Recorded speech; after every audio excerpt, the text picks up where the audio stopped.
Hello, this is the Financial Accounting Review for Management 720.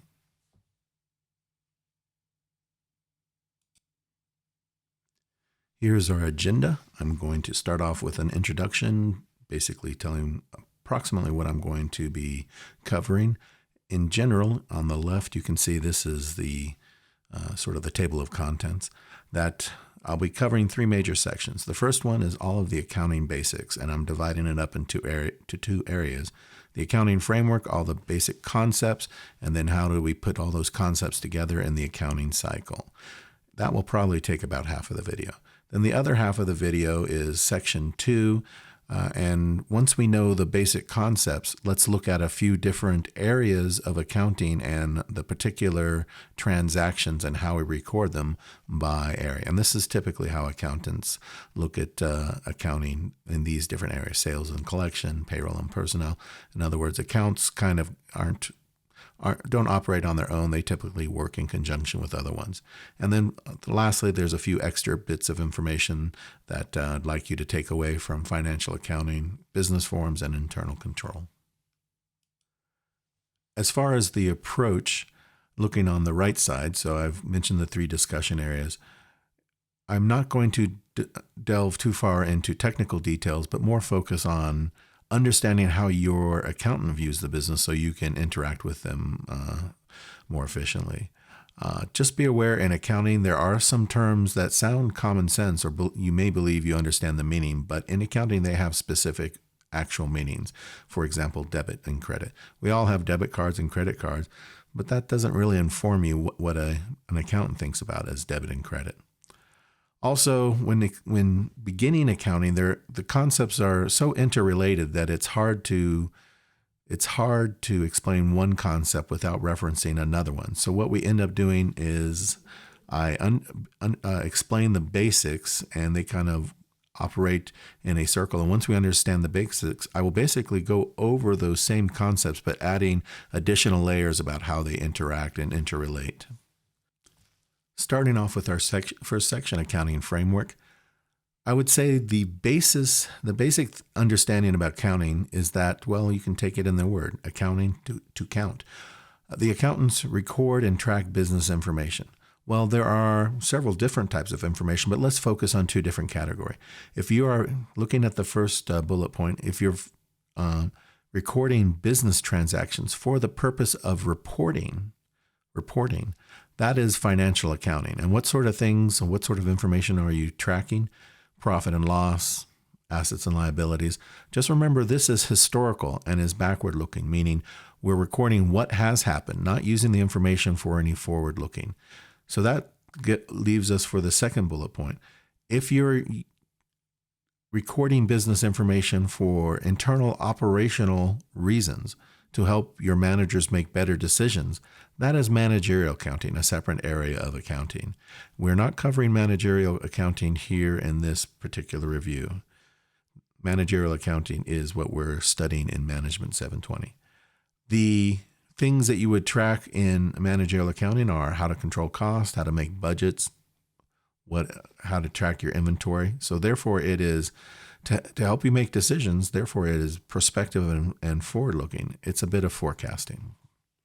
But what we are going to be looking at is the historical, backward-looking, making reports, making financial statements. So if we focus on that word reporting, well, what do we mean? We mean the financial statements. Well, what are the financial statements? It's the income statement, the statement of retained earnings, and we'll explain these all in good time. Balance sheet and the cash flow. Well, if we're reporting, who are we reporting to? Well, external users, people such as investors, whether they're existing investors or could be investors, creditors, the government, such as the IRS and SEC. How often do we make these reports? Depending upon the size of the company or for whatever particular reason we're making them. Could be annually, quarterly, monthly. And this is an important takeaway for managers, is that accountancy business in time increments. Managers may not realize it, but managers more often see business as a continuous flow. And this is one point of, I don't want to say conflict, but misunderstanding between managers and accountants, because accountants have to, at the end of the period, have to stop and say whether or not the business transaction is complete. they need to report what is the status of a transaction, whereas a manager is typically saying, well, it's ongoing and it will be complete, but that's not what the accountant sees. The accountant has to report how much or what is the status of the incompleteness of a transaction. And how do we do this? Well, reporting, because it's for investors and creditors and that sort of thing, they need to be comparable, meaning an investor needs to be able to look at the financial statements for many different types of companies and maybe in many different types of industries to make investing decisions. And so the information, even though the companies or the industries are very different, the actual reporting on those companies needs to be comparable so they can make decisions. So both across and within industries, we need to have a standardized way of representing all that information. Well, the American Standard Framework for reporting financial information is GAAP, the Generally Accepted Accounting Principles. And just remember, financial statements are summaries. We do not include every little detail in a financial statement. So the primary principle of accounting is that it is double entry bookkeeping. But what does that mean? It means that for every transaction that an accountant is going to record, they can see at least two parts of the transaction. There's a give and a take. So the next principle is that if we're going to be tracking transactions and there need to be two parts, well, where do we put these transactions? Well, we put them in 6 primary account types or 6 buckets. Every type of a transaction can be broken down into one of these account types. Those account types are assets, liabilities, equity, revenues, expenses, and dividends. And we'll see where they interact and how they get put together. If we're looking at an individual account, and here are 3 different types of account: a cash account, a loan account, and a stock account. Now, obviously, more sophisticated accounting, this is just sort of the learning basics of thinking about it. But it's true that even though we don't use T accounts in professional accounting, we still will rely upon this if there's a particularly difficult problem or difficult transaction to figure out. We'll come back to the basic T account to figure out how things move in and out of an account. And that's what you need to look at when you see a T account. It's divided in 2 halves. Basically, one half of the account is sums or amounts moving into the account, and the other one is sums moving out of the account. But how do we tell which side is the plus side and which side is the minus side? Well, that's where it gets trickier, and that's our next one. How do you increase and decrease accounts? Well, this is where we use the terms debit and credit. And up to this point, you may not have been entirely clear, or you may believe debit is plus or credit is minus. That's a very common misconception. Debit and credit is just situational.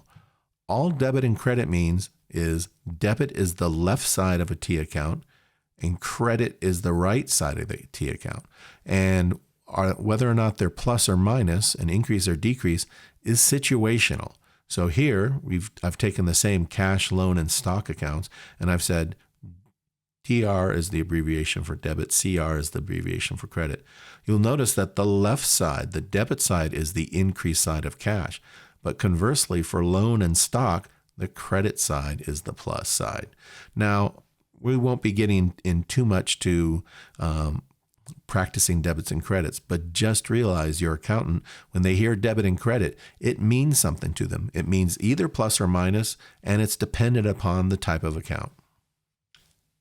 So in case you wanted a better explanation of the different types of, a brief explanation of the different types of accounts, here it is. But I will just continue on with, so if a debit or a credit means plus or minus and it's situational, well, how do we know which one it is? Well, we have 6 accounts, and so we need to figure out the debit and credit plus minus for each of these 6 accounts. Let's take these first 3. And we're going to apply it to what we call the accounting equation. The accounting equation is all the company's assets must equal the liabilities plus the owner's equities. So assets are what the company owns, owners are what the owners have put into it and have a claim on, and liabilities are what other people that you may have borrowed money. In other words, if you borrowed $100 from the owners and you borrowed $200 from a loan, you'd have $200 in liabilities, $100 in owner's equity, but you'd have $300 in assets. So in other words, the assets all came from somewhere. They didn't poof, magically appear. They all came from somewhere. So liabilities came from other business partners. Owner's equities come from owners, and the assets are what the assets that the company owns. Now, if we look at the accounting equation, anything that's on the left side, well, there's only one thing on the left side, and that's assets. On the left side of the T account is the increase, or the debit side. If it's on the right side of the account equation, liabilities and owner's equity, then the right side of the T account is the increase. So you see assets, the left side is debit plus, and or debit increase, liabilities and owner's equity. And so if we look at cash is an asset, therefore it is a debit increase. Loan is a liability, therefore it's a credit increase. And stock is an equity, therefore it is a credit increase. Well, how do we expand that to the other three, revenues, expenses, and dividends? Well, think about revenues, expenses, and dividends as their effect on equity. Revenues, when you sell something, that increases owner's equity. So it will perform like equity. Therefore, revenues have a credit increase. Expenses reduce equity, therefore it works against it, so it'll have a debit increase. And dividends also reduce equity, and therefore it'll have a debit increase. So what we end up with is, of the 6 types of accounts, 3 have a debit that increases it, and 3 have a credit. So assets, expenses, and dividends are increased with a debit, and liabilities, equities, and revenues are increased with a credit. So now that we have an understanding of what increases and what decreases an account, we're going to revisit that here and there, but that's just more of informational. Let's continue on to see how these 6 accounts end up winding up producing, because remember, our purpose as a financial accountant is to produce reports, the financial statements. Well, what are the financial statements? We mentioned them before, but here are the 4 of them. There's 3 at the top and 1 at the bottom. And the statements are done in a particular order. And why is that? It's because when you calculate or when you work out one of the statements, it has a certain amount of information that needs to transfer to the next one. So we always produce the income statement first. So the light blue is the name of the financial statement. The black are the 6 accounts, and you notice in the top 3, revenues, expenses, dividends, assets, liability. In other words, all 6 of those basic accounts are covered in the first 3 statements. So we do income statement, revenue minus expenses equals net income. And I'll just point out, why is net income in green? Net income, there is not a T account. There's not a T account for net income. It is a calculation. In other words, we wouldn't do an increase or decrease to a net income account. We do increases to revenues and increases or decreases to expenses, and then we use those when we form the financial statements. We use those revenues minus expenses, that we take the amounts from those T accounts and calculate net income. So net income is an on-the-fly calculation. That's why it's different. And what are the gray ones? Well, the gray ones, beginning retained earnings and ending retained earnings, those are both equity accounts, but they're not basic account types. So I have highlighted in black the actual account types, and then some of these other types of calculations. So the income statement, we pass net income into the statement retained earnings. Retained earnings, if you just think about it, it's the amount, if you think of net income as profit, the statement of retained earnings is basically, if we parse the words, retained earnings. That is the amount of profit that is kept within the company. Well, if you don't want to keep the profit in the company, how do you disperse it?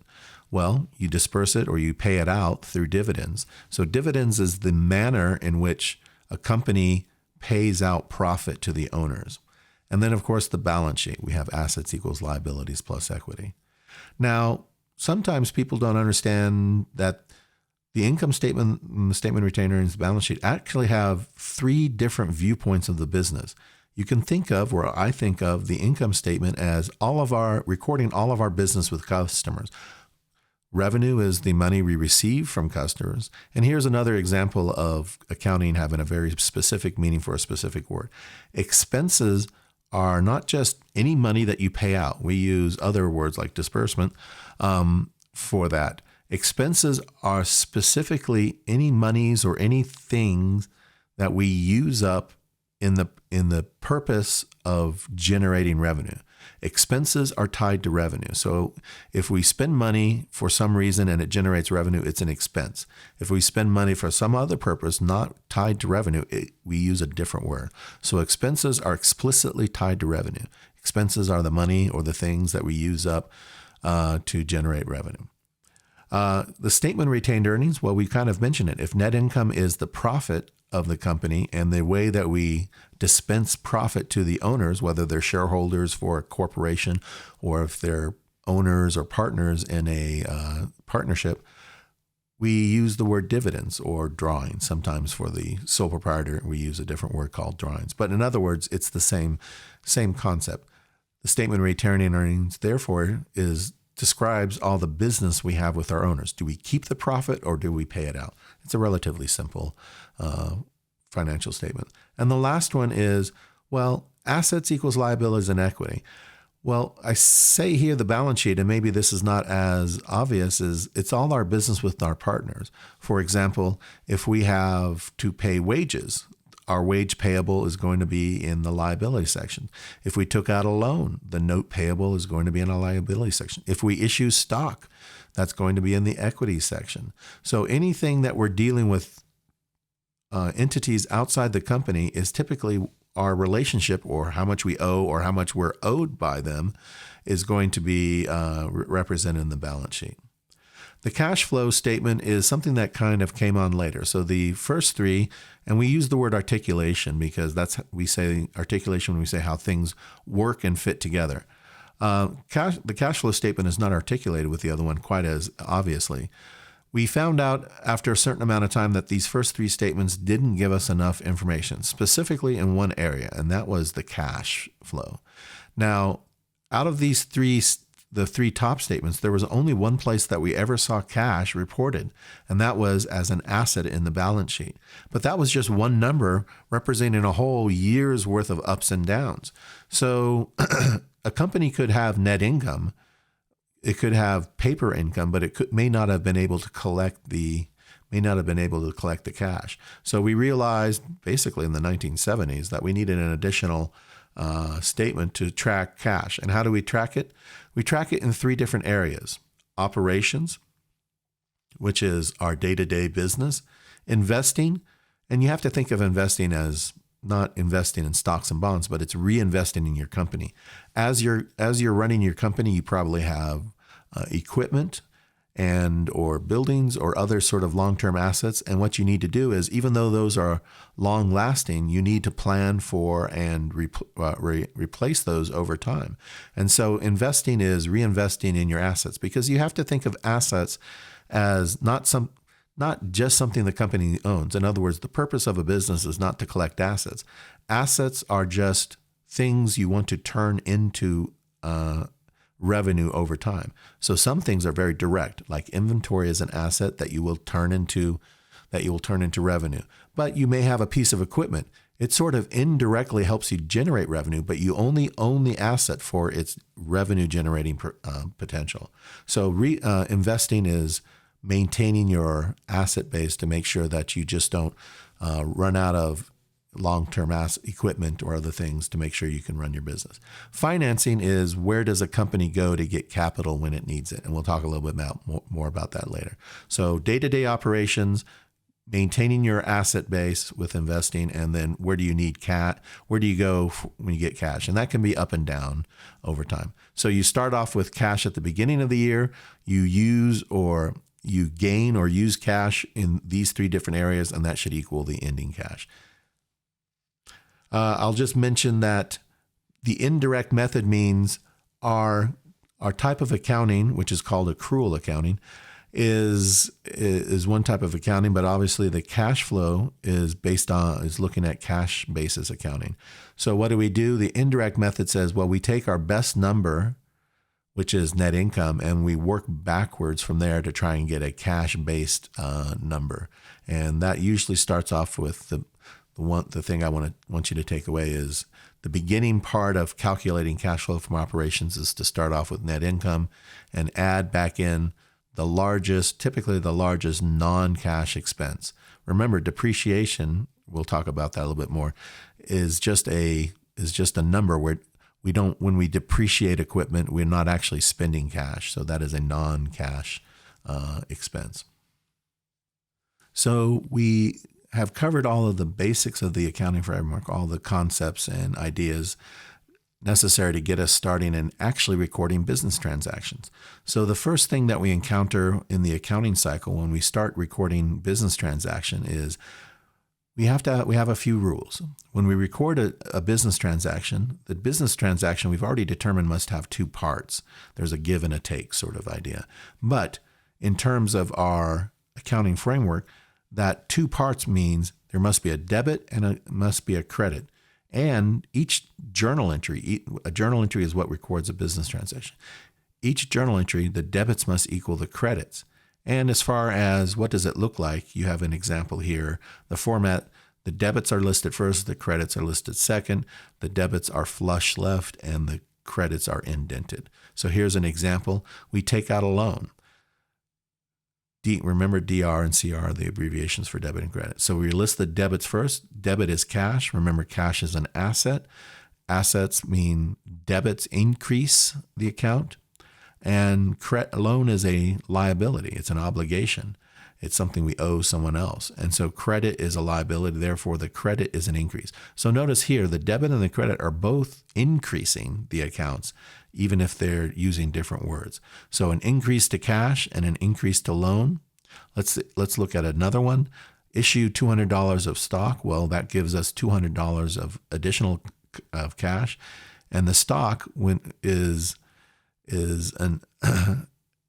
it goes in the equity section, meaning this is increasing the owner's ownership of the assets. So if we look down, so in the middle there, those are the two journal entries that we record these two transactions. If we then place them on the T accounts, we have a $100 debit and a $200 debit. So our total debits are $300, and our loan, we have a $100 debit and a $200 $100 credit for loan and a $200 credit for stock. Now, if in the red box, if we pay attention, do our assets equal our liability plus equity? We had a $300 increase in assets, and combined, we have a $300 increase in liabilities and equity, even though we use debits and credits. Now, you notice each T account itself does not balance, because what we've done is taken the journal entry, which records the business transaction, and now we split them apart and we're looking at it from an account point of view. So the T accounts look at it from an account point of view, and they will have a non-zero balance, whether it's a plus or a minus. So utilizing that explanation that a journal entry records an individual transaction and the debits and credits must equal, and then we break apart essentially the journal entry and we record each of the individual parts in their specific counts. We should introduce the idea of journals and ledgers. So you may have heard general journal or general ledger, and what do they mean? Well, a journal is sort of like a journal entry. It records transactions. So journals can be either a general journal, which records all transactions sequentially by date, or you can have specialized journals such as a sales journal, which all they do is record is a place where you record all of the sales. And you can have different, you can have a payroll journal or something like that. But just pay attention, journal entry and journals, they are focused on transactions. When we get to ledgers, think of the T account as a very basic form of a ledger. A ledger records information by account. So we wouldn't have a sales ledger, because sales is a transaction. We would have an equipment ledger or something like that, or a cash ledger or something. Ledgers record accounts, the amounts coming in and out of individual accounts. And so when we say the GL, the general ledger, this is a listing of all the accounts and all of their balances. Let's revisit the two transactions we had so that you can see the difference again. Look at the loan and stock journal, cash and loan. You notice the debits and the credits equal. Stock, the debits and the credits equal. But when we put them in the ledger, the T accounts are a ledger, you notice that each individual, the balance in the cash account, the T account, is $300, a debit of $300. The balance in the loan account is a credit of 100. So the debits and the credits of any individual account may not be, the debits and credits might be equal, but because any information in the T accounts comes from journal entry transactions, the total amount of T accounts, when you put together, altogether, the T accounts will have an equal amount of debits and credits. So what I have described so far is the first part of the accounting cycle. We see a journal, we see a business transaction. So if we look at my chart here of the 12 steps of the accounting cycle, there are 3 mini cycles of 4 steps each. If we look at the first line saying this is just the regular mini cycle, meaning all we're doing is recording regular business transaction. Well, what triggers a regular business transaction? Well, something that happens during the month that, you have a sale, you buy inventory, you pay for some supplies, that sort of thing. Anything that is kind of a normal customer relationship or working with one of your vendors is a regular business transaction. So I just point out here that just remember, not everything that happens in the company would be considered an accounting transaction that need to be recorded. It could still be very important to the company, but it may not rise to the level of an accounting transaction. An accounting transaction is anything that increases those 6 accounts. Did it increase or decrease assets? Did it increase or decrease liabilities, et cetera, et cetera? If it did, then that rises to the level of an accounting transaction. We need to record it. What are some things that could have happened? Well, let's say you were bidding a contract with, bidding for a contract and you win the contract. Well, that information is very important to the company, but nothing has happened as far as the 6 accounts yet. So even though that's big news for the company, it may not be recorded as an accounting transaction. So you would identify every transaction going on, see whether or not it needs to be recorded, and then you would do the first start, which is record the transaction as a journal entry. JE is journal entry. And then as you go along, you would break apart that journal entry and put the amounts in their different T accounts. Remember, we are saying T accounts are a basic form of ledger. And then at the end, the trial balance, and this is where I'll introduce the 4th step. A trial balance is taking all of the information. Remember, we said the financial statements are summaries of all the business information, not every little detail. So let's say you have a cash T account. You have maybe 100 different, increases and decreases to the T account. Well, you're not going to put every little increase and decrease to the cash T account in the financial statements. All you want to know is the final disposition. What's the final number? What's the balance in the T account? What's the balance in the loan account, etc. And so the trial balance at the end of the period says, what are the balances for all of the ledger accounts? And we'll summarize them that way. So that's the first step in the accounting cycle. The second step, as you notice, we go through the same process. There's a trigger, we record a journal entry, we put it in a ledger, and then we have a trial balance. So what is the trigger for the second mini cycle? At the end of the period, there are certain what we call adjusting journal entries that we need to make. And adjusting journal entries are based upon what we call accruals and deferrals. But let's just first kind of describe in general, what do I mean? If I say a daily, for the first mini cycle, a daily business transaction is something you can, almost see and touch, right? Something is happening. You're working with a vendor, you're working with a customer.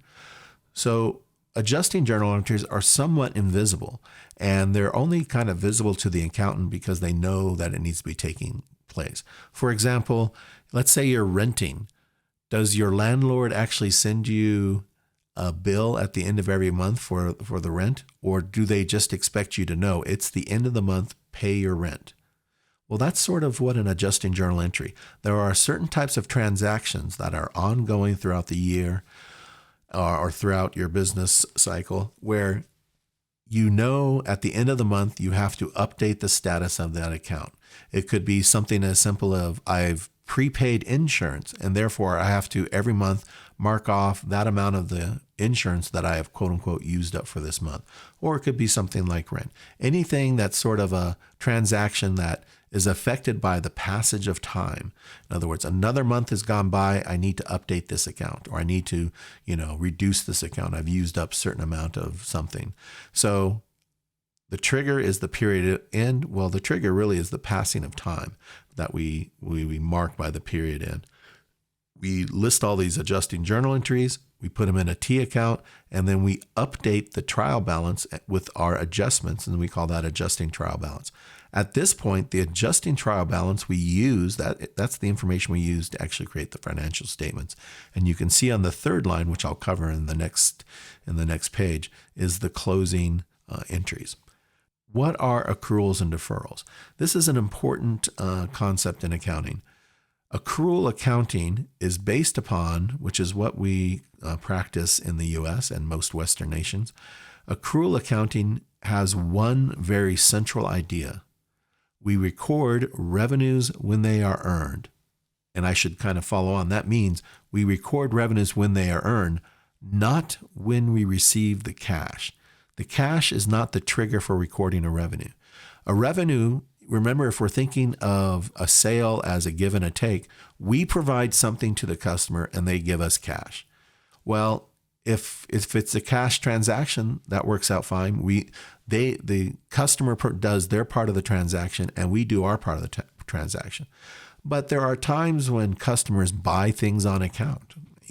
Maybe not on the individual consumer level, but a lot of times in businesses, when dealing with each other, are dealing with terms on account. So if we sold some product to a customer and we put it on their account, well, that account is still, that transaction is still in process. Something did happen, but what we would do is we would record a sale, but rather than record an increase in cash because we have not received the cash, we would record an accounts receivable. An accounts receivable, if you just think about it, it's an account for cash to be received later. And if we talk about its twin, an accounts payable is an account for cash to be paid later. So in other words, an accounts payable would be like if we're a home builder, we go to Home Depot, pick up some wood, and we put it on account. We're going to have to pay for it at some point. We already got the wood, so we increased our inventory, but we have basically also increased our obligation. We're obligated to pay for that wood or that lumber at some point. So accrual accounting is record revenues when they're earned, not when the cash happens. And an associated principle is the matching principle. Well, remember, expenses are anything and everything that goes into being used up when we generate revenue. So we record those expenses in the same period as the related revenue. Well, think about that. There could be times when the cash happens before the revenue or expense, or the cash happens after the revenue or expense. And these are accruals and deferrals. And when we use the word accrual and deferral, well, accrual, you may not have a clear idea of what it means, but deferral means to put off, right? So what are we deferring? We're deferring the revenue or expense. So an accrual is the opposite of the deferral. So an accrual is where the revenue or the expense happens first and the cash happens later, as in an accounts receivable. Remember, an accounts receivable is we've sold something, we recorded the sale, and we receive the cash later. So what are we accruing? We're accruing the revenue or expense, meaning accrual means the revenue expense happens first, the cash happens later. And a deferral is the opposite, is where the cash happens first and the revenue or expense happens later. So it may be usually pretty easy to understand the accruals, but what's an example of a deferral? So for unearned revenue, let's say a game company sells pre-orders for a game. And so a bunch of game players buy the game, and the game company has the money, but they actually haven't issued the game, or they haven't released the game. Well, all that money they've received, the customer has done their part. They've sent in the cash, but the company hasn't done their part. So they've received cash, but it's not revenue yet because we've not earned it. Meaning revenues we record revenues when they're earned. Only when we send out the game to the customers can we take that cash that we've been holding and then record it as revenue. And opposite with the expense, remember, expense is where we pay the cash first and we have the expense later. Well, let's say we prepay our rent for 6 months. Well, all of that cash that we paid for the rent up front, we basically do not record the rent expense until the month has passed. So if we paid, let's say our rent is $1,000, we paid $6,000 in advance, we have a prepaid expense. But what we say is this, and we've done our part. We've paid the cash, but we have not lived or we have not worked in the office yet. So after the first month of using the office, we would then mark off part of that prepaid and we record it as a rent expense. In other words, we have prepaid our rent expense, but we don't mark off the expense until the period that we use up the rent. And lastly, closing. I'm just going to point out at the bottom here, here's another representation of the 3 financial statements: income statement, the statement of return earnings, and balance sheet. Now, you've probably heard the phrase closing, or we need to close the books and that sort of thing. Well, what do we really mean by that? Well, looking at the grid for the accounting cycle, we've explained up through the middle part where we had the adjusting journal entries, the T account, we've got the adjusting trial balance. And from the adjusted trial balance, we create the financial statements. Now in closing, what do we need to do? We're basically preparing ourselves for the next cycle. So there are 2 different ways you can look at closing. You can look at closing in this way, that 2 of the 3 financial statements, the income statement, the statement of retained earnings, those 3 accounts, revenue, expenses, and dividends, well, next year's revenue doesn't get added on top of this year's revenue, right? We want to start off every year with a 0 balance in revenue and a 0 balance in expenses. And you may be less obvious, but we also want to have a 0 balance in dividends. And so we want to start off from 0 and then say, what is this year's revenue and this year's expenses? And that's another important point. Income statement and statement of retained earnings are a report for a certain period. It's for the year, for the month, for the quarter, whatever it is. So once we produce the financial statements, what we're saying is for this period, this was the amount of net income, et cetera, et cetera. And then what we want to do is at the beginning of the next period, we want to reset those to 0. So that's what closing does. Closing resets these 3 accounts: revenues, expenses, and dividends. However, the balance sheet and assets, liabilities, and equities are a little bit different. Think about your checkbook. Do you do your checkbook based upon just the amount of money that came in and went out on any particular month? Or do you start off with a certain amount in your checkbook and all you do is keep adding and subtracting, and the last number in your checkbook, I know most of you don't use checkbooks now, but you've probably seen them. The last number is basically the sum total of all the increases and decreases. So the balance sheet is just an as of a certain date. What is the balance? That's why it's called the balance sheet. What is the balance in assets and liabilities? It's not for any particular time. It's as of a certain date. So the second way to think of closing is if you look at what we did with calculating the financial statements, we took the revenues and expenses and came up with one number for those called net income, right? So we've basically combined revenues and expenses into one number. We then put that in the statement of retained earnings. We take net income and dividends, subtract dividends if there are any, and again, that's one number. So you can see revenues, expenses, and dividends all flow into equity. In other words, we come up with one number for all of those different transactions and we put it in the balance sheet. And while we've done that with the financial statements, at this point we have not done the same process with the actual accounting, with the actual T accounts or the ledger accounts. So what we do is closing is just really a mirror, is a representation, is following what we do when we calculate the financial statements. We do the same thing. We take revenues and expenses and book it into equity. We take dividends, if we pay out dividends, and book it into equity. So closing statements do 2 things. They both zero out the revenues, expenses, and dividends, and they also do all the same things that we do when we calculate the financial statements. So now that's the basics of financial accounting, at least all the basic tools and parts of the framework. So now we're going to move into different areas and talk a little bit about specific transaction in each area. This first one's kind of important. I think it's a lot of times misunderstood. What is a sale and how is it represented in accounting? So let's take a look, and I've got some colors going on here. We purchase inventory on account, meaning we don't pay for it. We'll pay cash later.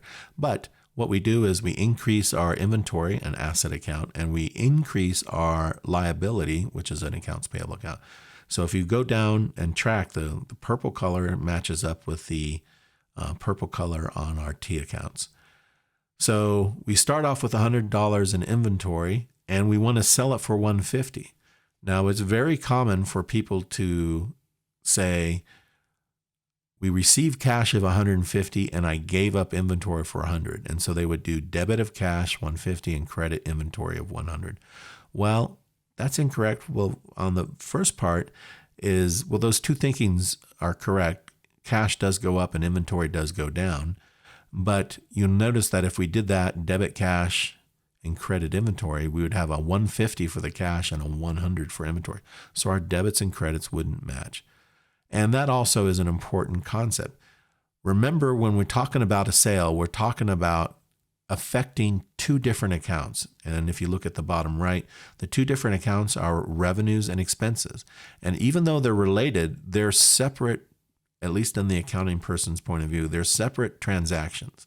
The revenue is any cash for whatever reason that we receive for customer. So if you look at our middle journal entry, when we receive the cash, well, where did that cash come from? Cash could come from a lot of different places. It could come from we issued stock or we took out a loan. Well, this particular $150 came from we made a sale. So we would record debit cash, and what was the reason? We made a sale. And how do we say we made a sale? We credit revenue. Now, remember, for every revenue, there is some sort of expense tied to it that helped us generate it. And so the expense here was giving up the inventory. So inventory, what went down? Well, why did inventory go down? Well, perhaps it was obsolete and we threw it out, or various reasons why inventory could go down. But this particular case, inventory went down because we used it in a sale. So we record the revenue and the expense separately because they're different dollar amounts, obviously, but they're different parts of the same transaction. So a sale is always two different parts. There's a revenue part and there's an expense part, and you need to separate them out. And when you look at all the debits and credits, the debits and the credits all match up. And when we bring the revenue and expenses to the income statement, you'll notice we should have a profit of $50, right? If we bought something for $100 and we sold it for $150, and if we recorded it correctly, the revenue would be $150 and the expense would be $100, and that would be a net income of $50.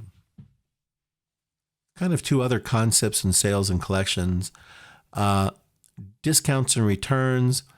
Now, we realize that, once we sell something, there could be a number of different ways that reduce the total amount of the sale.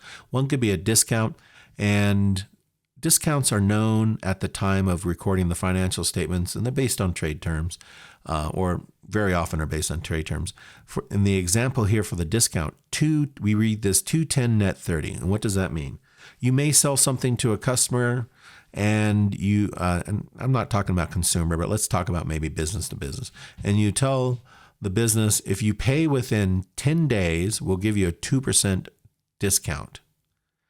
And the balance or the net is due in 30 days. So in other words, you're giving them 30 days to pay, but if they pay early, you will have you will give them a 2% discount. So a discount is a set amount of money, and if the customer pays within that time frame, well, then you would give them a discount. So a discount is known. A different thing is a return. You don't know. I mean, if you could still give them a certain time frame for returns, and so you might be a little better in the know as far as returns. But typically what we do is we estimate returns on a rolling basis. And remember, any reduction of revenue, we want to record in the same period as it happens. Now, bad debt is a different thing. If you sell something on account you pretty much know as a business that you're not going to collect everything that you sell on account. Someone's going to go into bankruptcy or default, forget, or maybe they're just trying to scam you from the beginning anyway. So we have to take in the account. There's a conservatism principle in accounting that says if we know that we're not going to have the total amount of revenue or some other account that we have, perhaps over time we have history of how much people default, we have to at least approximate that so that we don't overstate our financial statements. In other words, if we know if we're going to not be able to collect 5% or 4% of our accounts receivable, we need to reflect that in the current financial statements. But you can see where this is an unknown. We don't know the exact amount that we're not going to be collect, so we need to estimate it. Now, how does this work? Once we find out how many accounts receivable go into default in the future, we don't go back and change prior financial statements for the exact number. What we do is we sort of have this flex account, and it's called allowance for doubtful accounts. We basically record some bad debt, and we say this is the amount that we think it is, and then we use this sort of tracking account called allowance for doubtful accounts to say, as a going forward, we're going to mark off anything against this tracking account. And either we overestimated or underestimated. And as time goes on, we'll get better at narrowing that down. So there's very little difference between our estimate and what the actual is. But just realize when we record bad debt, that is just our best estimate of the bad debt. And then we see later on. We don't go back. We just mark it off against this tracking account. In the acquisition and payment cycle, I'm not going to spend too much time on accounts payable, their current liabilities, and what we mean by that is they'll be resolved usually with cash within the year. And so here's a list of a bunch of different accounts payable. I'll just mention one thing. Unearned revenue is a liability. Remember, that's when we receive cash from the customer, but we haven't provided them the goods or services yet. So even though this is a current liability, just understand this is not a current liability that we resolve with cash. How do we resolve that? The customer has paid us in cash, and what we're going to do is we have to pay them with goods and services at some particular point in time. So unearned revenue is kind of an interesting current liability. The thing I want to talk about in the acquisition and payment cycle is the concept basically of depreciation. Now, most of you know what depreciation is or have some concept for it, but let's kind of just cover it briefly. So plant, property, and equipment, these are long-term assets. And you've heard the word capitalize, but what does capitalize mean? Capitalize, at least from an accounting point of view, is any and all costs necessary to get a piece of equipment or a building or a piece of land ready for use. So if you've got to clear the land, or if you have to have architectural blueprints for the building, or if you need to transport the piece of equipment and get it installed, on top of the actual cost of the building or the land or the piece of equipment, any other cost necessary to get it ready for use, we term that capitalizing those costs. So we would capitalize a certain amount of costs. So in other words, any long-term asset is the base amount of the asset plus any capitalized costs, which are those costs necessary to get it ready for use. So now that we know what is the value of an asset, it's base cost plus everything else necessary to get it ready for use, we're going to say this inventory we buy and sell typically within the year or the month. And so we don't have to, it's kind of directly used in producing revenue, generating revenue. But sometimes long-term assets, we buy this piece of equipment. Let's say it is worth $5,000 and we think this equipment's going to last for 5 years. Well, doesn't that piece of equipment help us generate revenue over those 5 years? So rather than put all of the expense for the equipment, all that $5,000 in the first year, well, if it's helping us generate revenue over all 5 years, what we basically do is just, at least in straight line depreciation, is we say, this piece of equipment is helping us generate revenue over 5 years. Therefore, we will expense it at a rate of $1,000 each year. Except we don't say expense it at a rate of we say we depreciate it. Now, most people think about depreciation as a reduction of the value. And I guess that is true because the value of the asset minus any depreciation is its book value. But from an accounting point of view, it is really a cost allocation. In other words, what we're saying is the value of this piece of equipment is helping us generate revenue in each of these 5 years. Therefore, we want to split up its expense. So really, depreciation is saying how much of the value of this thing have we used up towards generating revenue. So depreciation is really cost allocation rather than just reducing the value of the asset. Again, this is another area that you probably have a pretty good idea about, but I'll just cover it because it is one of the major areas of accounting. So we have in the payroll and personnel cycle, we have two major things that we need to take care of. We have the employee payroll deductions. And what are those? Well, remember, those are not coming out of our own pocket. We're taking them out of the wages we pay the employee, and we're collecting them on behalf of the government. So there's some gross pay that we're paying the employees. We deduct or withhold a certain amount of things to then pass on to other entities. Well, what are those things? FICA, which is Social Security and Medicare. We withhold income taxes, and then any amounts for healthcare, union dues, retirement plans, and there's a bunch of other different things. So just remember, that doesn't change our wage, the gross pay that we pay the employee. The employee is paying it. We're just collecting it on behalf of these other organizations. However, there are certain amounts that do come out of the company's pocket, and these are called employer payroll taxes. So the employer matches the FICA that the employee pays. So we match the 7.65. So what does the government receive for Social Security and Medicare? A total of 15.3%. And in other words, the employee pays 7.65% and we pay 7.65%. In addition, on top of that, remember, a lot of employees can apply for unemployment. And where does that come from? Well, that comes from the companies that employ people. Basically, 6% of the first $7,000 of every employee's wages, we have to pay 6% of the first $7,000 of every employee's wage each year into a combination of federal and state unemployment tax programs. Now, there are the basic amount is 6% at the federal level. And if the state also has an unemployment tax situation, there are offsets at the federal. Typically, and of course, this is not exactly the same for every state, but typically the combination between federal and state is somewhere around 6%.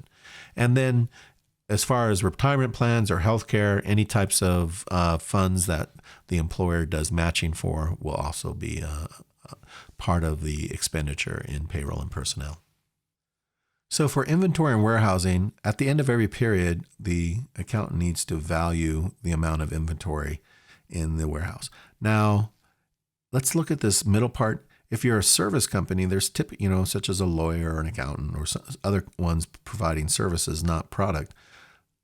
There are typically a very low amount of inventory. There's no formal, I don't want to say there's no formal inventory, but inventory is not part of your business plan. You may have things that you have inventory. Another type of business, and this is how accountants think about businesses, we think about them in terms of what types and how much inventory they have. A merchandiser type company, and it can be a retailer who sells to the end user, sells to consumers, or wholesalers.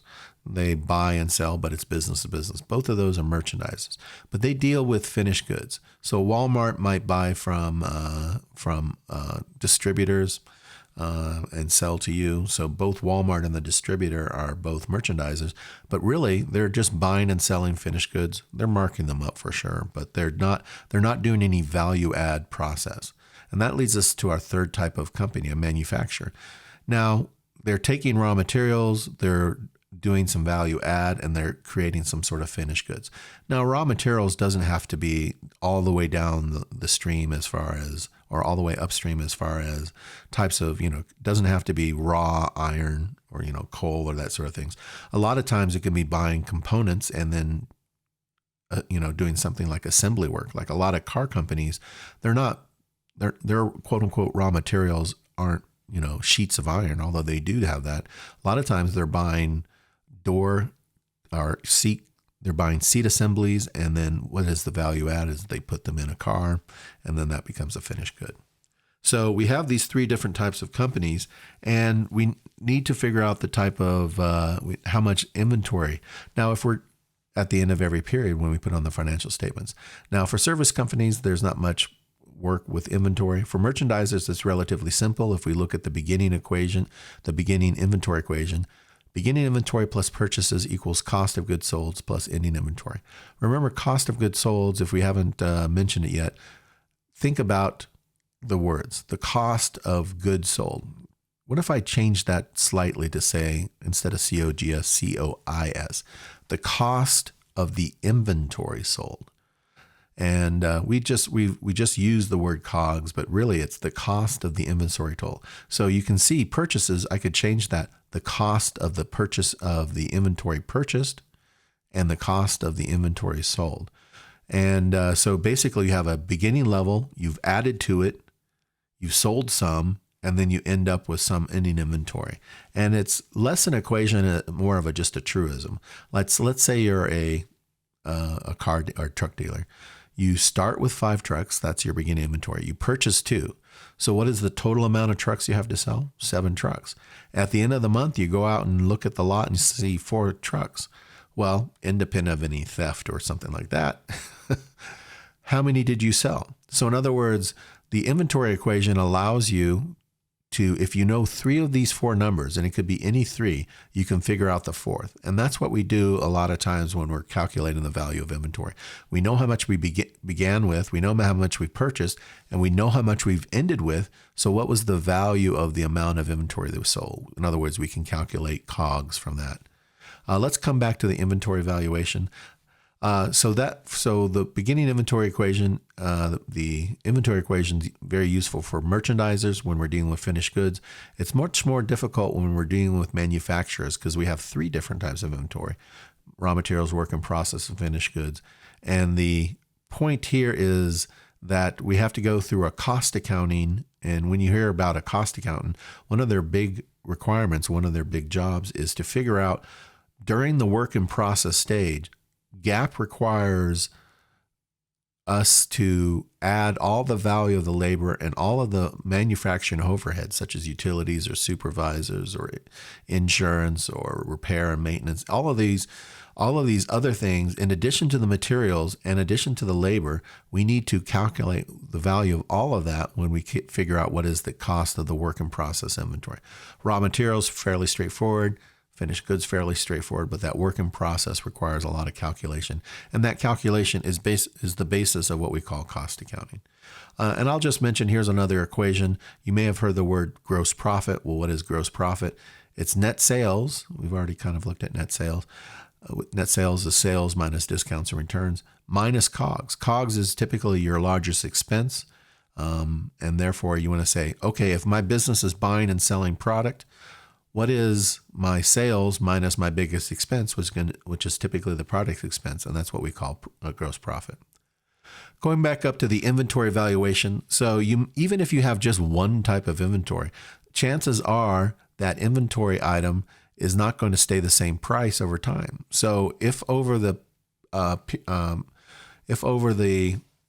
period of a month or a year, you've bought the same inventory item but at multiple different prices, well, when you sell an item, how do you determine which one of the, if the wholesale price was $1 one time you bought it and it was $1.10 the next time you bought it, how do you determine which one of those items, which one of those, basically those price tags, do you use when you calculate your cost of goods sold? Well, we have, at least for merchandisers, we have something called first in, first out. That's what FIFO is, and last in, first out. So the easiest way to determine that, to kind of picture that, is think about the milk cabinet at the grocery store. Milk in say it's the half-gallon jug or something like that, and they're on a sort of a tilt rack. Now, what are the jugs in the very front? Those are the oldest ones, right? Those are the ones that came into your inventory first, and then anything behind it are later purchases. Now, the setup for the milk rack is for you to buy the oldest inventory items so that the grocery store can work through its older inventory and go to the new. So they want you to buy at FIFO. They want you to buy the first in, the inventory item that was first in, they want that to be the first one to leave inventory. Now, if you're like me, a lot of times we reach in the back. We want to buy the newest inventory item, right? The one with the longest sell-by date. So that would be LIFO. Whatever the inventory item was last into inventory, that comes out first. So basically the milk rack is set up to be FIFO. They want you to pick up the first jug because they want the oldest one to be the first one out of the inventory. But we reach to the back. So when you reach to the back, you're doing LIFO. You're doing the most recent one to the inventory and taking that out. So that's one way that we look at it. And this helps us understand as far as the different prices of inventory, which one do we select? We can select a FIFO or a LIFO. So we talked a little bit earlier when we were talking about the cash flow statement of where does a company get access to cash or capital, as we would call it, when they need it. Well, there are two basic areas. It's debt and equity. So debt are loans, notes payable, and bonds. Now, most small companies can't issue a bond, but big companies can. So understanding what a bond is kind of useful. And they can also issue stock. So these three areas, loans, bonds, and stock, are the primary sources of capital. Now, they all behave a little differently. A loan, you pay the interest at the end. It does not give the bank any ownership.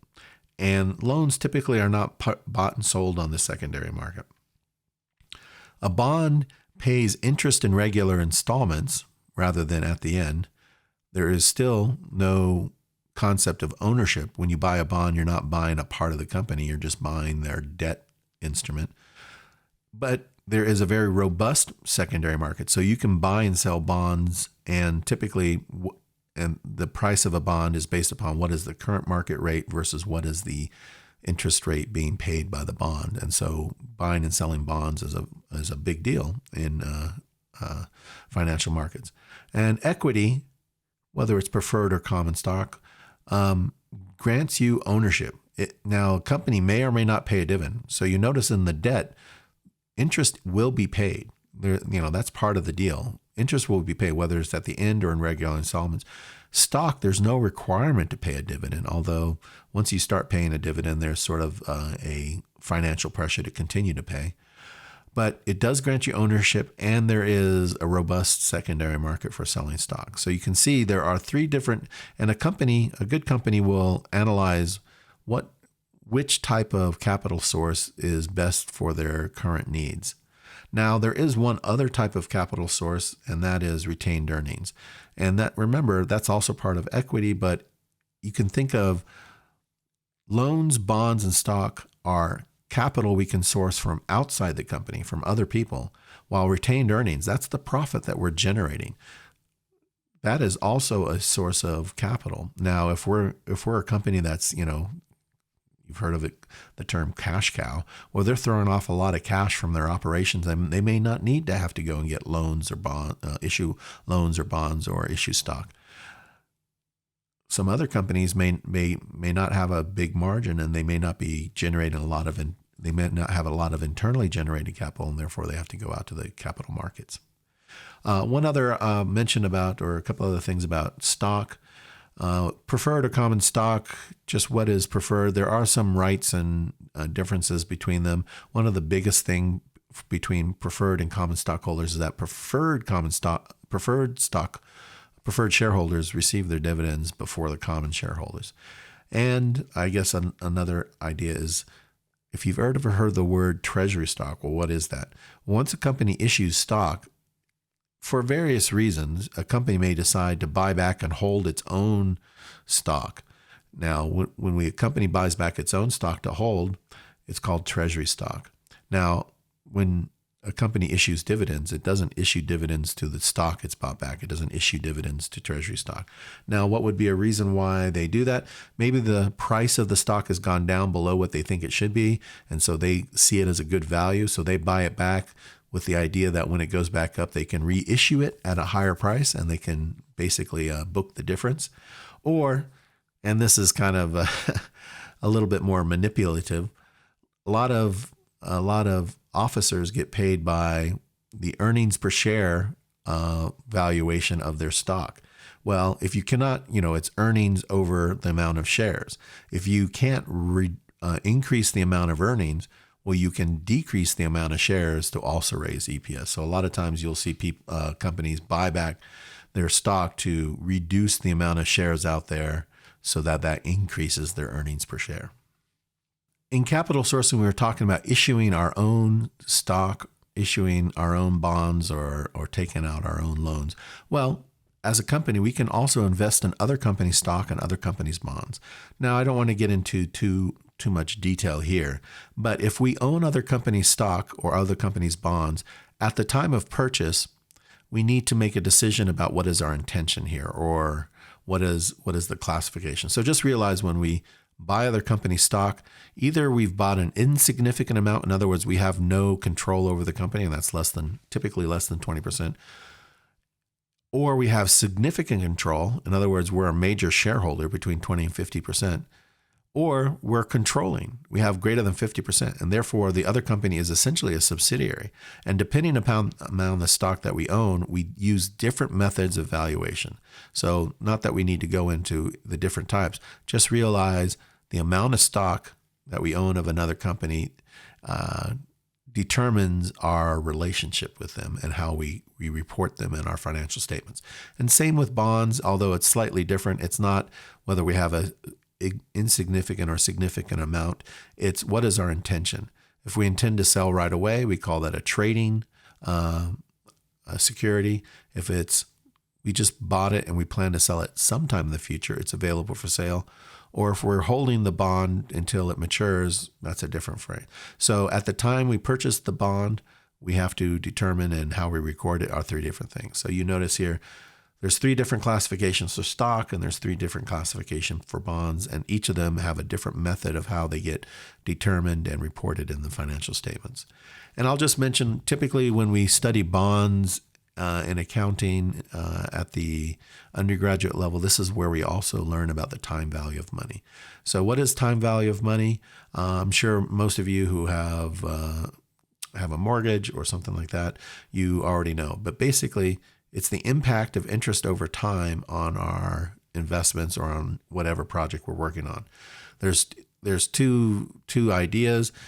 Compounding interest, which means interest that earns interest on the interest earned previously. So we're not only earning interest on the principal as we book the interest, we're also earning interest on interest, and that's called compounding. Discounting is going the other way, is saying, okay, if I take out the effect of compound interest, what is the principal amount? And we use those in two different types of questions. Either it's a present value question or a future value question. So a present value question is, you know the future amount and you want to know how much you need to invest today. So a present value is saying, if I know I need $100,000 in 10 years and I know my investment rate is 10%, how much do I need to invest today so that the principal and the interest earned upon interest will equal $100,000 in the future? A future value problem is, you know the amount today and you want to know how much is it worth in the future. For example, I invest $10,000 today at 10%. What is the amount with the interest earning interest after 10 years? What is that amount in the future? And I'll just say future value is a compounding problem and a present value is a discounting problem. And accountants typically work in the present value. In other words, we know how much we have to pay for the bond 5 years from now. What's the value of the bond today? Whereas future value is typically a finance question. We invest now, how much will we have in the future? So accountants typically deal with present value. Finance people typically deal with future value. We've covered the major business areas now, and so I want to conclude with two small topics: business forms and internal control. And so for the business formats, there's basically partnerships, which can kind of include sole proprietors, and corporations. And the main overarching theme is that there are two questions you need to ask, because partnerships or business forms are based on the fact that they are both a legal and accounting entity. And so the main question when we ask from the legal point of view is, from the legal and accounting point of view, is two things. How is the income treated and what is the liability? So the legal point of view is there unlimited liability, meaning if you're sued, if your company is sued, you as an owner can also be sued, or is there limited liability, meaning if the company is sued, you as an owner or you as a manager cannot be sued. And the other one is the accounting was how is income dealt with? Does the company pay tax and then pay you a salary, or does the company pass through all the income to you personally, and you pay income only on your personal income tax? Well, as you can see, partnerships typically are unlimited liability, meaning if the partnership is sued, you can be you are also liable for the partnership's liabilities. But the partnership does not pay income tax at the partnership level. Whatever is owned by the partnership pass through, the income falls to the partners. So there are a couple of variations. A limited liability partnership that is typically used by lawyers, doctors, and accountants. This is a little variation of it where partners are not liable for other partners' malpractice. Well, it means they have to carry significant malpractice insurance. And then a limited liability company, well, that is still, from the IRS point of view, is considered a partnership because it still treats income as pass-through. In other words, whatever the LLC earns passes through to the owner, but it has limited liability like a corporation. On the other side, a corporation, well, it has stockholders. The stockholders, well, what do they do? One of the things they can do is they vote for the board of directors, which hires the CEO, but there is limited liability. So you as a shareholder, if the corporation sued, you, the shareholder, are not liable for anything except for what you've invested. In other words, for the amount that you purchased the stock at, that can go away. Who are the main officers, or at least the main finance officers in a corporation? The chief accounting officer is called a controller. If it's a government organization, it's called a comptroller. You may have heard that phrase before. The chief financial, I don't want to say the CFO, but I probably should have worded that a little differently. The head finance officer is the treasurer, and then separately there's a chief financial officer, the CFO. Also, corporations have the concept of double taxation. And what do they mean? Well, remember, partnerships, the income is not taxed at the partnership. It just falls through to the partner. So at a corporation, the income is taxed at the corporate level. And then when they pay dividends to the shareholders, dividends are also taxed. So that's what we mean by double taxation. The income from a corporation is taxed at the corporate level and taxed at the dividend level. Lastly, near and dear to my heart, is the internal control. Now, as we look at all this other information that's going on and reporting all this information, it's important the accountant will be considering all of these different types of activities, but also with the idea of how to make sure that what is reported in the financial statements is true, and trying to control fraud internally. So there is what we call a fraud triangle. How does fraud happen within a company? Well, there's either opportunity, there's a rationalization. In other words, well, I need this money more than the company does. Or there's financial pressure. An employee has fallen on hard times. Or the opportunity, meaning the controls are not robust enough to prevent, no one's watching. I can walk out with this product from the inventory. No one's going to know. So that requires, in addition to doing all the financial statements, and we don't really consider this necessary managerial accounting, it's just accounting, is internal controls. And for a while, ever since Enron and the Sarbanes-Oxley Act, public corporations are required to report on their internal control. So what sort of things are internal control? Segregation of duties, not having the same, for example, at a car dealership, someone sells you a car, but they have to go, quote unquote, check with their manager. Well, you don't want someone who's being paid on commission to be in charge of authorizing the sale, because they will authorize the sale whether or not a person's, credit checks out. So, there could be a conflict of interest. Establish responsibilities. Typically, you want one person in charge of one thing. For example, at the grocery store, when when a new checker comes into the checkout lane, the outgoing checkout person takes their till with them. In other words, one person is responsible for one till. Having two checkers responsible for one till is not good. I mean, you can understand that if there's a shortage, well, which checker did it? So establish responsibility. Documentation procedures, for example, making sure you number your invoices so that you will know when there's one missing. Physical controls, you want to be able to have security over your inventory. Internal verification, having someone separate within the company that goes in periodically and checks things. These are things that an internal auditor would do. And just recognize that cash is the largest area of fraud. That goes without saying. What are some of the things we do? We do bank reconciliation. We compare our own company cash books with the bank records. What are some differences, deposits and trends, outstanding check. But there are a lot of other cash internal controls that are in there. But just recognize that one of the areas that an accountant, whether they're a financial accountant or a corporate accountant, they're going to be concerned about the level of internal control. So we may talk about all of these different types of journal entries, but some of them we're going to be audited or going to be concerned about the level of internal control.